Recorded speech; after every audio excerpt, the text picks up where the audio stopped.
Barnabas sa Lystra. So si Timothy po ay sinama ni Paul traveling, preaching, and teaching the good news.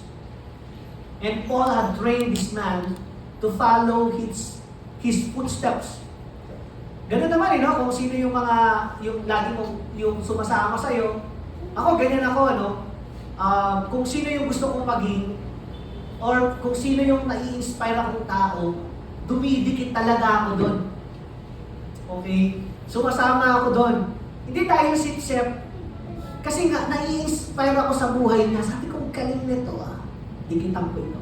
Ganun itong nangyari, no? Parang mentorship yung nangyari nung araw. Ano? So si Paul, tinraining niya itong si Timothy bata. After their years of working, companionship, naghiwalay din itong dalawa at hindi naging madaling sa kanilang paghiwalay.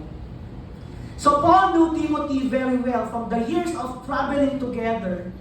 And most likely, Paul knows Timothy's weak spot. So as a young man, he is also a young for responsibilities he carried.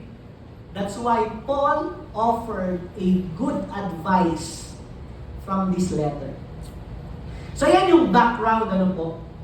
Kasi nga merong severe persecution, paano i-deal ni Timothy yung mga tao, paano handlein ni Timothy yung mga false teachers nung araw, how to manage the church na hinahawakan ni Timothy, at kung paano ka pipiliin ng Diyos for His special purposes. Now, I have a question to you right now. Sino dito yung gusto niya na gamitin ang buhay niya ng Ginoo for God's special purpose as a man? Amen. Amen, amen. So I think lahat tayo, no, parang, wow, gusto ko din doon, gusto ko gamitin din ako ni Lord for special purpose. Lahat tayo yan, beloved. So balikan natin yung text. Sabi doon, in a large house, there are articles not only of gold and silver, but also of wood and clay. So gumamit si Paul, nag-illustrate siya ng large house. Actually, nung tumingin ako large house, para medyo makita natin, I have an example here. Ito, large talaga ito. Do you know this? Okay, that's Malacanang Palace, ano? Siyempre, kung may example tayo, yung solid na. So, itong Malacanang Palace, it's a large, although di pa ako nakapasok dyan, ano po. So, sa labas pa lang, mapapansin mo, bongga na. Tingnan naman natin yung loob nitong Malacanang Palace. Mag-tour tayo sa loob. Ayan. Yan daw po yung parang dining ng Malacanang Palace. So, dito, sabi in a large house, sabi ni Paul, may mga gamit for special purposes. Ito yung mga event. At meron din mga gamit na mga pang common use or ordinary lang that will use every day. So yan yung in-example ni Paul. So Paul points in his text that there are two types of people in this world. Meron siyang gustong sabihin, meron siyang gustong i-pinpoint that there are two types of people in this world. Number one, na meron daw special people. At ito yung mga taong godly people. Tingnan mo yung katabi mo.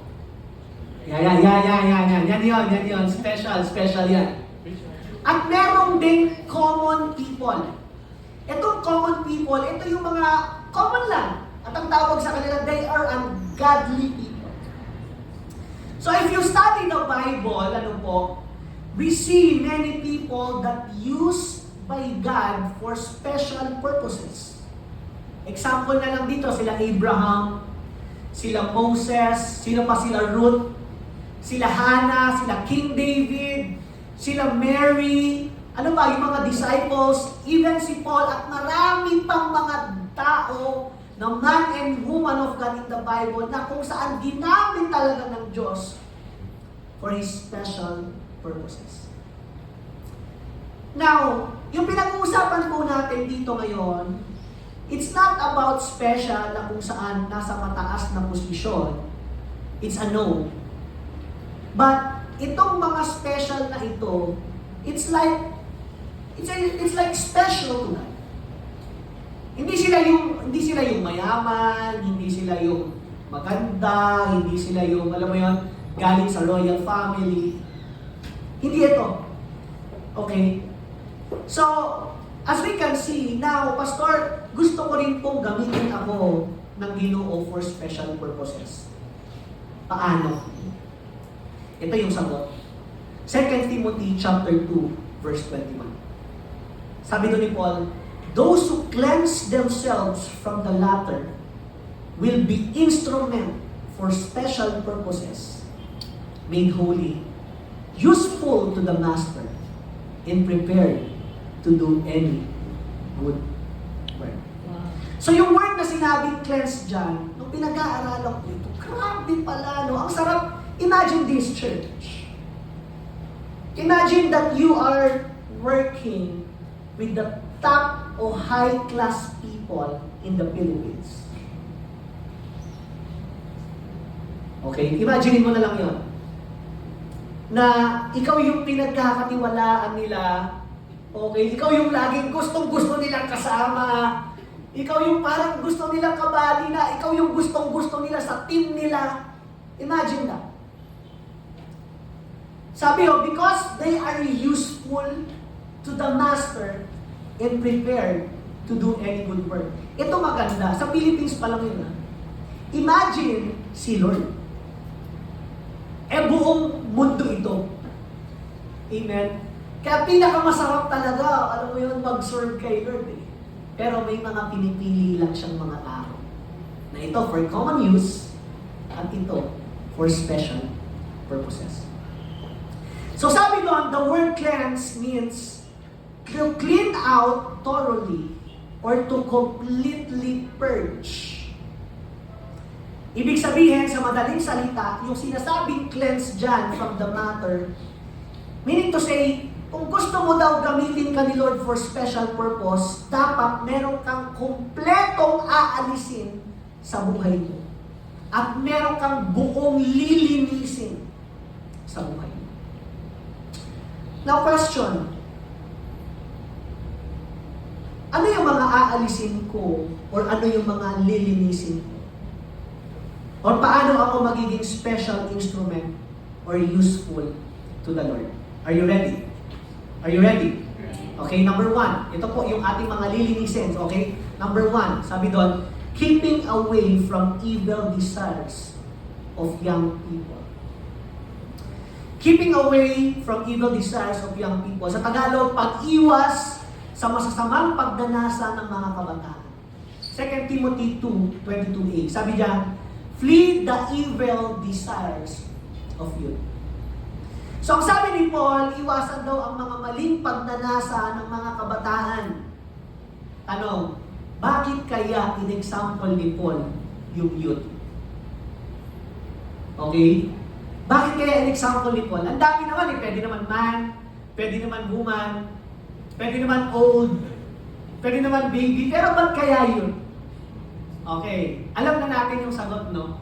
Kasi ang mga youth o mga kabataan mapupusok. Naiintindihan niyo yung mapupusok sa Tagalog. What else? The youth are agile. Ibig sabihin, maliksi daw tayo, mga kabataan, maliksi, mabilis, malakas. At ito, madaling maloko ang youth. So tama di ay, hindi ba itong mga bata tayo, doon malakas ang temptation? Naalala nyo, nung medyo mga bata tayo, tama? Diyan yung mga desires natin, alam mo yung, anak ko po, agay! Diyan mas malakas yung temptation at dyan lahat nagsisimula ang temptation nung bata pa lang tayo. At kapag hindi naalagaan ng mga bata, hindi na trained, hindi na disciple, magiging mali ang kanyang desires. And it will lead soon to wrong life. So the Greek word of flee here means fuego, from which we get the English word fugitive. Or sa Tagalog, takas. Pagtakas. I think, meron dito sa atin, mahilig tumakas. Takas ang kamay ng laging tumatakas dyan, okay? Ayan na. No, tumatakas tayo saan? Sa assignment. Tumatakas tayo sa task mo. Tumatakas tayo, inutusan ka, tumatakas tayo sa school. Noon yun. But as we can see here, positive din pala yung word na takas. Ibig sabihin ni Paul dito, if you want God use you, tumakas ka sa mga evil desires. So God will not use people with evil desires for His special purposes. Ulitin ko po. Kahit kailan hindi gagamitin ng Diyos ang mga tao merong desire na evil sa kanyang special na purpose. Number 2, paano ako gamitin ni Lord? Engaging in arguments. Ito, kapag ang isang tao ay laging nakikisali sa mga maling arguments, sorry for the word, hindi siya gagamitin ni Lord. That's why we must avoid foolish and stupid arguments. Arguments, ito yung mga tao palaaway. Okay? Bakit? Bakit kaya sinasabi ni Lord na ang mga tao hindi ko gagamitin kapag palaaway sila? Kasi nga po, maraming madi-discourage sa kanilang buhay. Every time they hear people na nag-aaway, palaaway, lalayuan siya ng tao. So arguing and fighting is common, especially for young people. Sa mga advanced in age, hindi na masyadong palaaway. Tama ba? Palaaway mo? Tanong bakit? Kasi madaling high blood din. Okay. Ayoko na. Baka man tumataas yung dugo ko. Tingin naman ako. But sad to say po, maraming tao nakikisali sa mga maling arguments about religion, about politics, ano bang mga trending, mga life updates, minsan pa nga, sad to say, Bible. No, nakikipag-debate pa. So, hindi naman masama ang nakikipag-argument. Pero sabi na, delikado daw yung mga taong nakatingin at nakakarinig sa'yo. Look at in verse 14. Let's go. Keep reminding God's people of these things. Warn them before God against quarreling about words. It is of no value and only ruins those who listen. Kung mapapansin natin, paulit-ulit itong sinabi sa Bible. Ibig sabihin, kapag paulit-ulit po, importante siya. Kaya sabi dito, masisira ang faith ng mga taong nakakarinig sa iyo pag ikaw po ay palaaway. That's why people who engage in arguments will not be used by God for His special purposes. Ang mga taong, laging sorry for the word, ay kailan hindi sila kakabili ng Diyos. Third, ito yung mga a-avoid natin, is being impatient. Pagiging mainipin. As we can see in our season today, di ba, ang mga tao po ay impatient na. Tama? Kasi nga, nasa mundo na tayo ng fast pace. Ako po, I praise God. Dito sa Davao, chill lang. Relax lang. Pag nandun po kayo sa Quezon City, bawal ang mabagal dun. Madaling araw pa lang, dapat gising ka na dun. Kasi nga malilig ka na, nako po, ang traffic, ang dami pang tao. Kaya dapat ang bilis mo. Nagulat ako dito sa Davao, sabi ko, kanta naman dito. Relax lang. Chill ka lang. Kaya tinan mo yung katabi mo. Chill na chill, oh. Bagong gising ko. Chill na chill, ha? Alright? So, nasa mundo daw tayo ngayon ng mabilisan na agad. Gusto natin laging instant. O, let me give you an example. Yung pagkain. Gusto natin ano? Instant noodles. Naku, gutom na ako. Sige, bumili ka ng pansit canton dyan. O, bili kayo ng instant noodles. What else? Sa trabaho, gusto natin kaagad. Ma-hire tayo agad. Pagpasa mo ng CV, pagpasa mo ng resume, gusto mo agad, hire ka na agad. Even promotion, gusto mo agad, kakapasok mo pa lang sa company, manager ka na agad, ang bilis ha? What else? Even to the blessing. No, gusto mo agad, mabilisan sa prayer mo. Pag sinabi mo kay Lord, Lord, ito po yung gusto mo agad, mabilis ibigay na agad sa iyo ng Diyos. Ano bang sabi ng Bible? In Proverbs chapter 21 verse 5, sabi po dito, the plans of the diligent lead to profit, as surely as haste leads to poverty. Kapag impatient ang isang tao, papunta ito sa mahirap na buhay. Hindi nyo napansin yung mga taong laging nagmamadali. Sila po yung laging nagkakamali.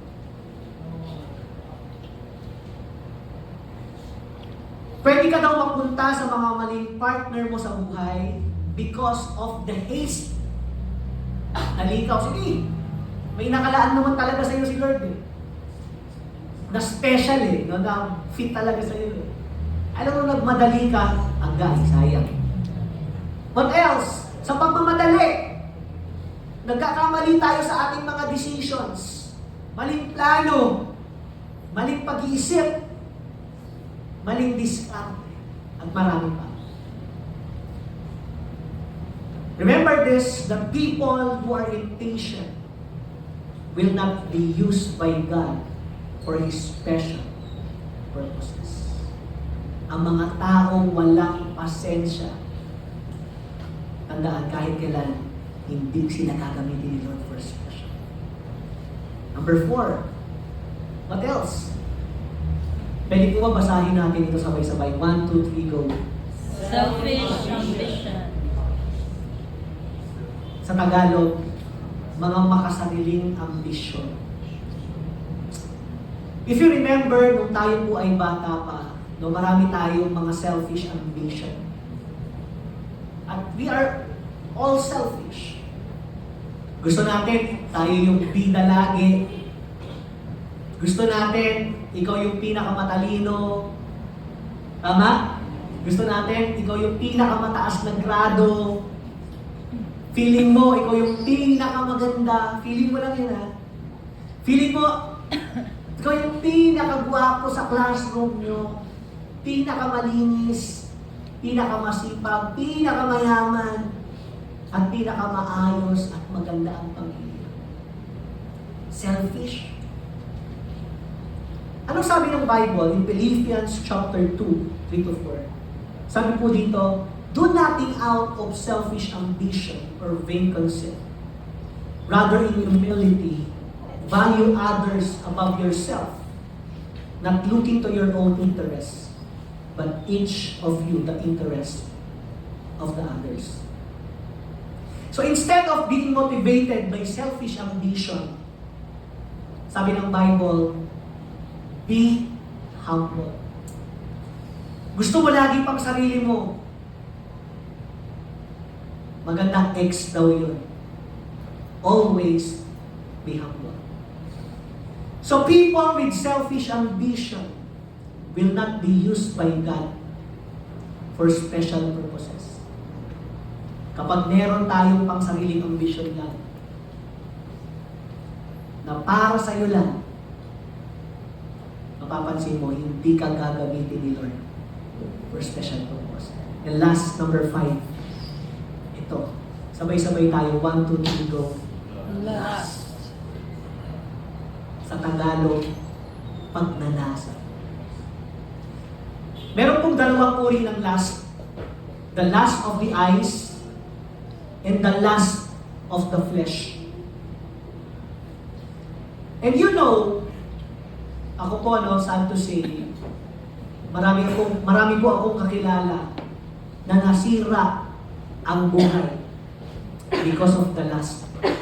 Even pastors, even man and woman of God. Nawala yung calling, nasira yung calling because of the lust. Daghang mag-asawa ang naghiwalay because of the lust. Hindi napapansin sa mga celebrities. Parang, buti na lang, di ako naging celebrity. Ano? Hallelujah. Tinatawag ako dati ni Lord maging celebrity. Oo nga. Ako daw yung ipapakain sa pating. So, daghang pamilya ang naguba because of the lust. And those who are driven by lust, lust mo na. Those who are driven by lust will not be chosen by God for His special purposes. Tandaan po natin ito, church. Hindi pwede na nagpo-pornography ka tapos gusto mo gamitin ka ni Lord ang special sa ministry. Hindi yan. Hindi din pa pwede na nag-abisyo ka tapos gusto mo i-bless ka ni Lord ng marami. It's a no. Okay. Now, in the Bible po, sa Old Testament, look at this church. Nilaro nila yung pagsiserve nila kay Lord. I think I have a picture here. Sino to? Si Nadab and Abihu. So itong si Nadab and Abihu ay magkapatid ito. They are Aaron's son. Ibig sabihin, anak sila ng priest. Si Aaron ay anak ng priest, kapatid ni Moses. So ang mga priest nung araw ay nagsaserve sila sa temple. At may command si Lord, may mga law si Lord, o may mga instruction si Lord na mga gagamitin lang ng mga priest. O ito gagawin nyo, ito yung susundin. Nagkataon anak ito ng priest. Of course, they are also priests serving the temple. But look at what happened. Nilalaro nila mag-serve kay Lord. Leviticus 10, 1-2. Aaron's sons, Nadab and Abihu, took their censers, put fire in them, and added incense. And they offered an authorized fire before the Lord, contrary to His command. Ito nga, dahil naglalaro itong dalawang ito, may sensors yung parang sensor. So, ine-edit nila. May command si Lord, ine-edit nila.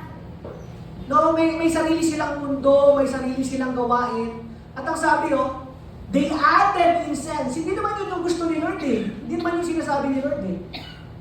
Nag-offer daw sila ng unauthorized fire. Hindi yun yung sinasabi ni Lord. At ang sabi, contrary to His command. Kontra sa Tagalog. So look at what happened in verse 2. So fire came out from the presence of the Lord and consumed them, and they died before the Lord. Listen, they are serving God. They are serving in God's temple. Kaya lang naglalaro, kala nila siguro naglalaro-laro si Lord, chill lang sa church, okay, pa-cute-cute lang, tweetams lang sa church. Ito, inedit nila. Ang nangyari po, sorry for the word, they died. Now,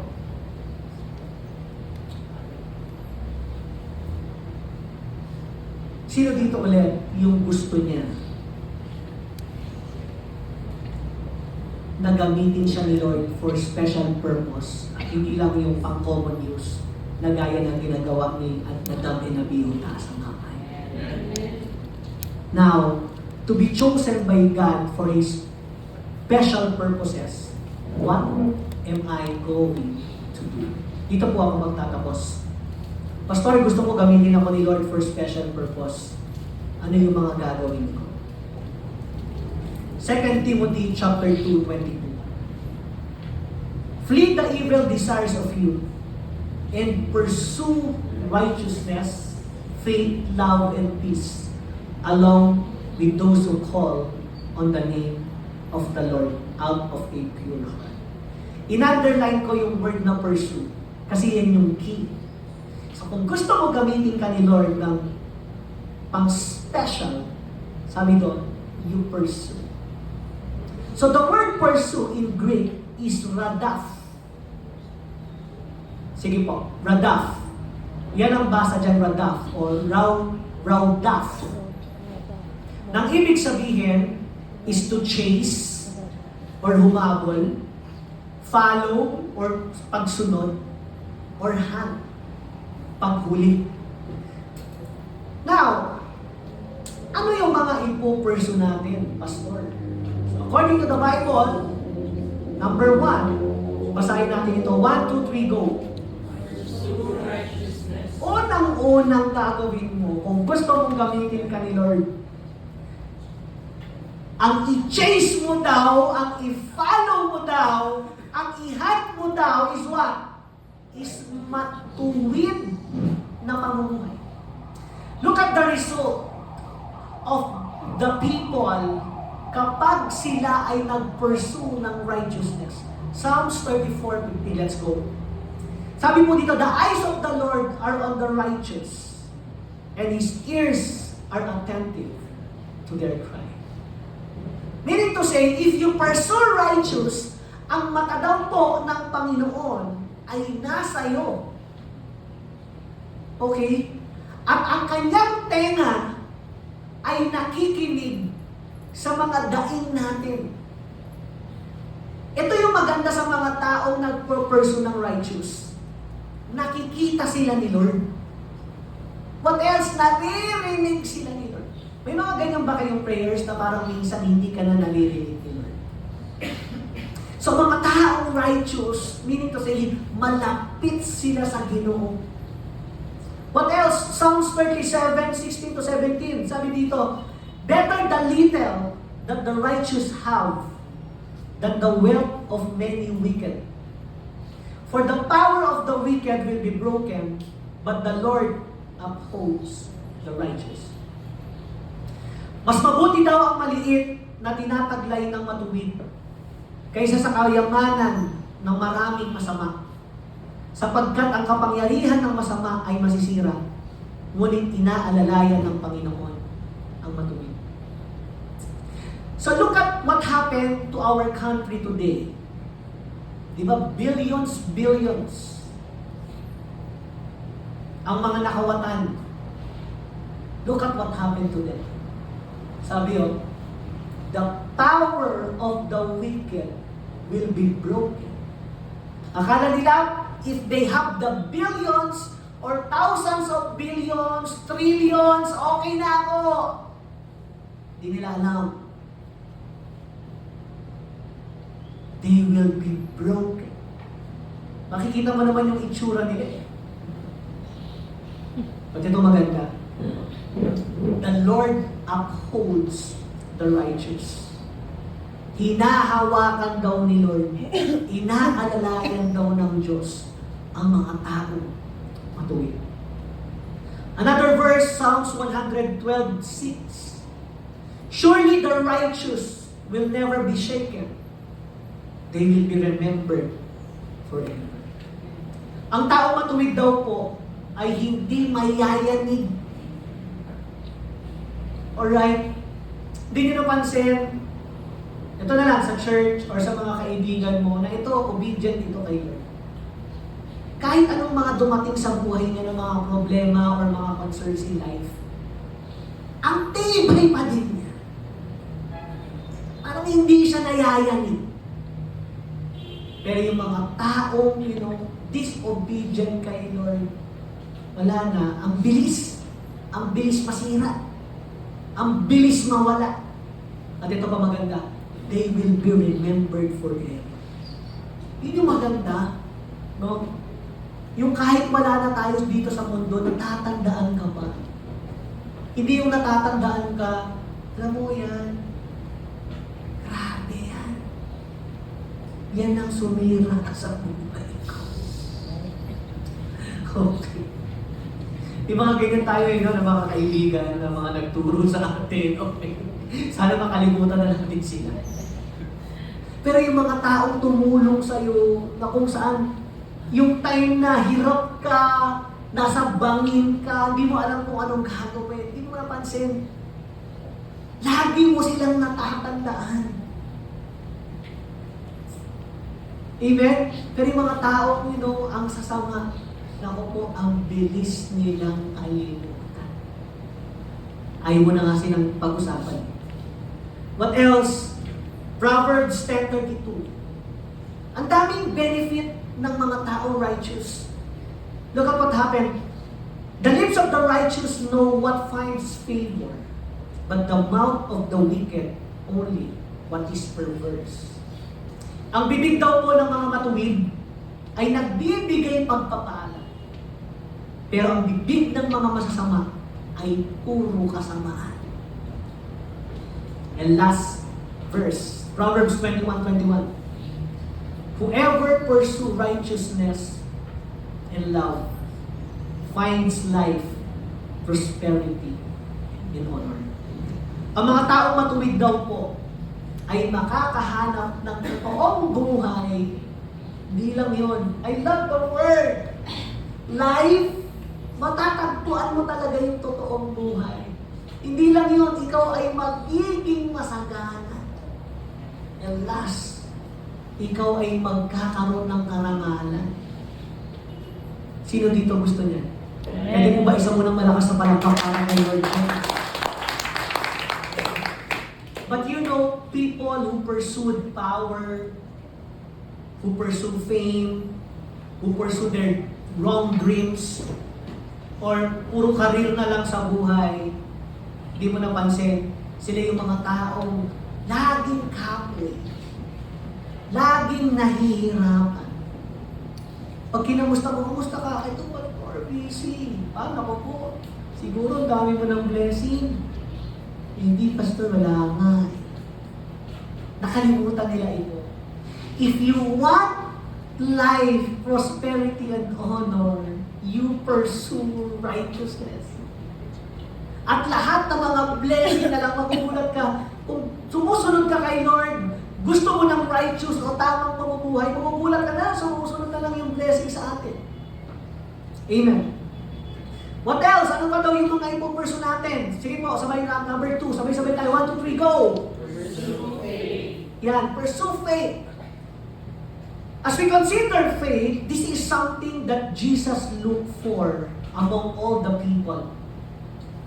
And whenever he encountered faith in the heart of a person, he was pleased there were miracles that were released because of the presence of faith. Let me give you an example dito, is the bleeding woman. Matthew 9:20-22. Ang galing nito. Just then a woman who had been subject to bleeding for 12 years came up behind him and touched the edge of his cloak.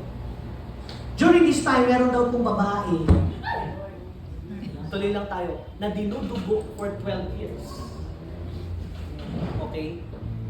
So, dinudugo for 12 years. At ang sabi ay,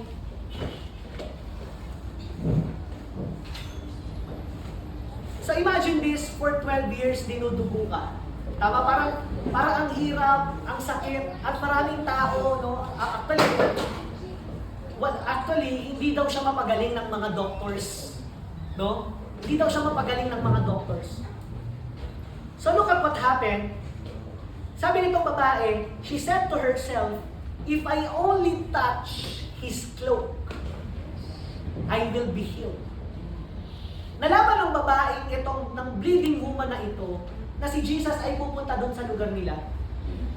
At meron siya, sabi niya, kahit siya ay duguan, meron siya thinking, meron siya sa puso niya, kahit man lang matouch ko yung cloak niya, sabi niya, I will be healed.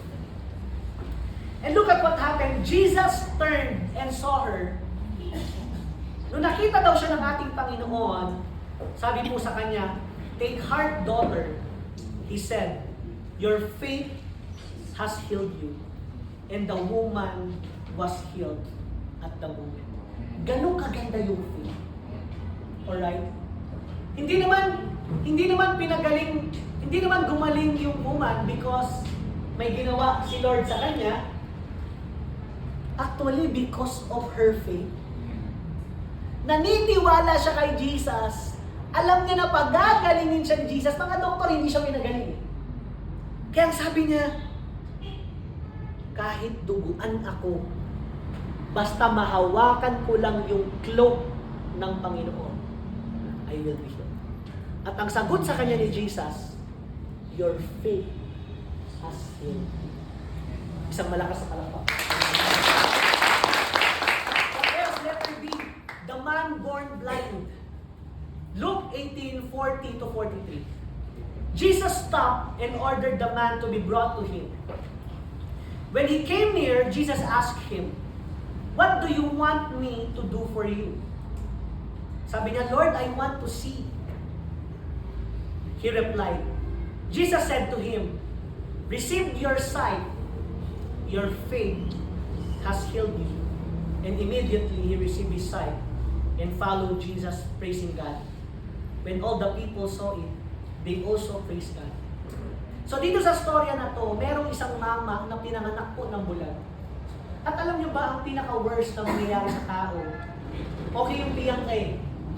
Pwede pa yung na-stroke eh. May chance pa eh. Pwede pa yung medyo naputulang ka ng daliri, wala kang kamay, wala kang paa. Pwede pa yun eh. Pero kapag ang isang tao bulag, nung araw po, they consider you as dead. Kasi wala walang mangyayari sa buhay mo. Bulag kayo, wala kang makikita o paano ka magtatrabaho, paano ka gagalaw. Kaya yung mga bulag sa kanila, parang wala nang chance. Wala nang pag-asa. Kaya lang itong bulag na ito, alam niya na dadaan si Jesus doon sa lugar nila. Kaya nagsisigaw siya. Maya-maya, nung lumapit ang ating Panginoon sa kanya, sabi niya, "What do you want me to do for you?" Anong gusto mong gawin ko sa'yo? Sabi ng blind, "Lord, gusto ko pong makakita." Then Jesus said to him, "Receive your sight." Ang sabi, "Your faith has healed you." Ganyan kaganda yung faith. Alam mo kaya gaganda yung buhay mo. Alam mo kahit mahirap ka na, kahit dapa ka na, kahit nasa sitwasyon ka na parang hindi mo na alam yung mangyayari. Alam mo ang pinakatutulong sa'yo, is yung pananampalataya kay Jesus. Isa ulit malakas na So number 1, pursue righteousness. Number 2, pursue faith. Number 3, sabi doon, pursue love.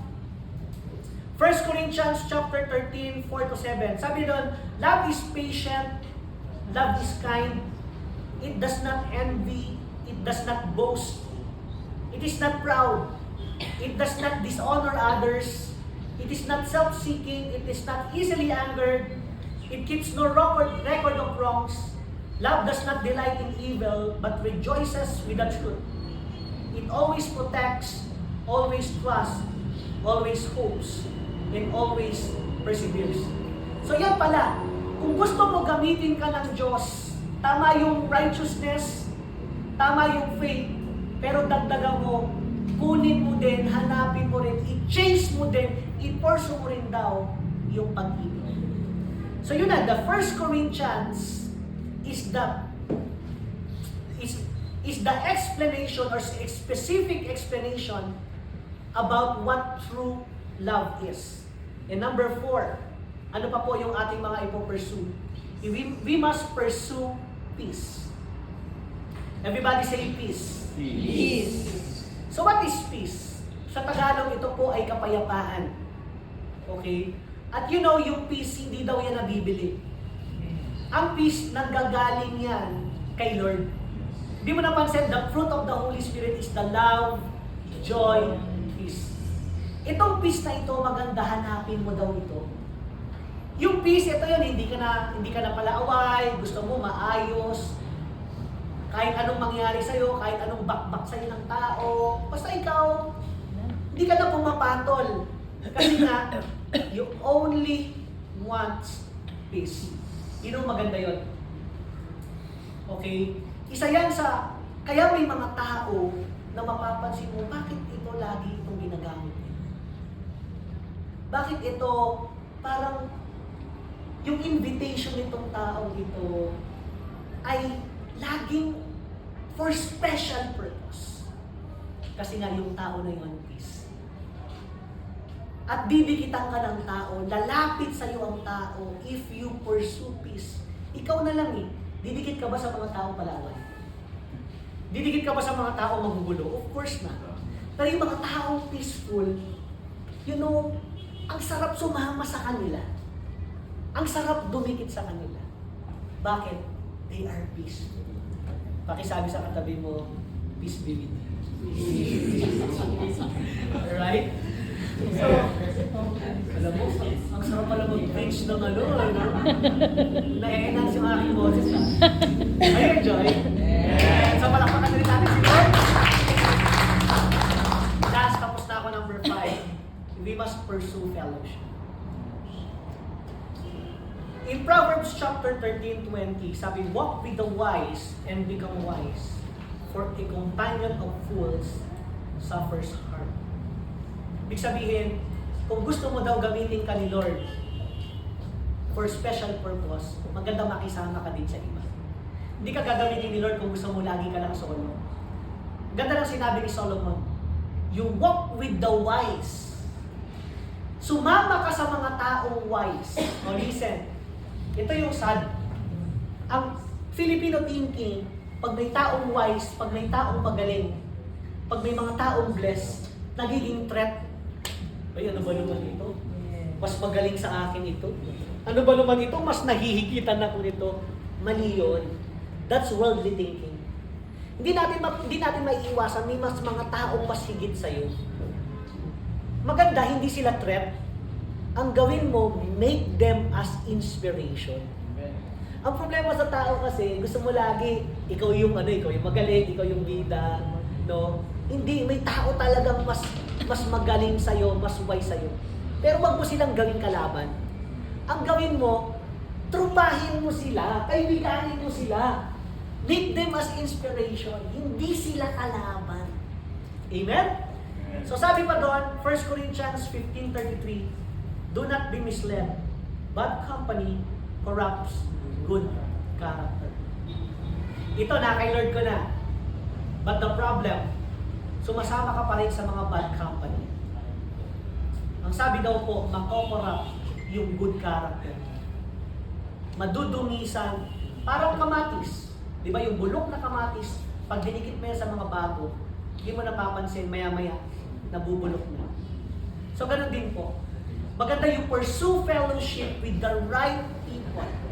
Na alam mo, naku po, pag ito, naging kasama ko ito, sigurado magiging maayos yung family. Makikita naman yan sa family. Makikita naman yan sa character. Ano yung attitude niya? Ano yung ginagawa niya? Maganda dikitan niya. Tignan mo yung katabi mo. Yan, dumikit ka dyan. Amen? Isa ulit malakas na palakpak para kay Lord. So, again, ano po, acoustic lang tayo. Sa ating pagtatapos, the true believers will used by God for special and honorable purposes. Ang totoong mananampalataya daw ay gagamitin lagi ng Diyos. Saan? Laging for special and honorable purposes. Pangalawa, people who fully obey God will do great things for God's glory. Ang mga tao daw na totoong fully nag-o-obey sa ating Panginoon, mapapansin mo yung buhay nila. They always do greater things for them. Church, sa aking pagtatapos, don't settle for less.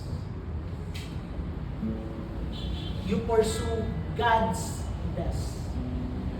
And allow Him to use you as an instrument of His will.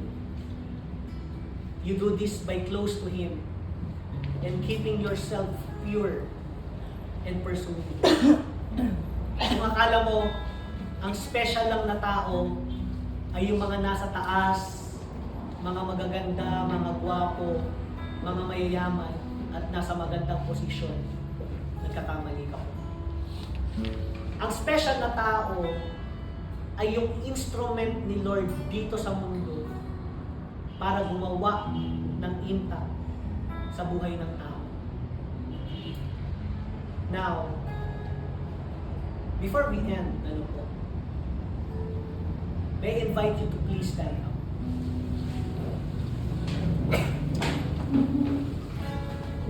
Hindi mo napansin, matatapos na naman yung isang taon. Maganda i-assess mo yung sarili mo. Tingnan mo. Balikan mo yung mga nakaraan. What happened to you for the whole year? Do you receive a big blessing from the Lord?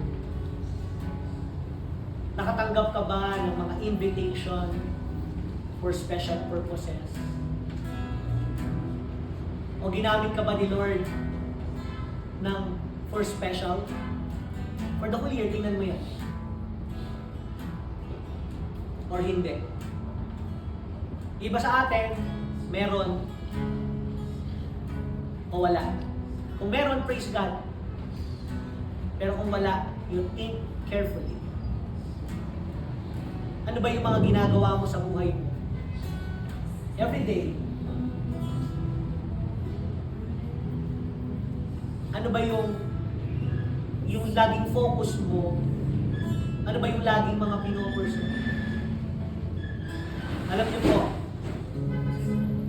hindi ka daw pwede gamitin ng Diyos for special purpose tapos may secret sins ka. No. Makikita mo ang mga taong ginagamit ni Lord for special purposes. Wala na. Nandiri na sa kasalanan. Iniwan na ang kasalanan. At bumalik na. Sumunod na sa ating Panginoon. Let's pray. Hallelujah.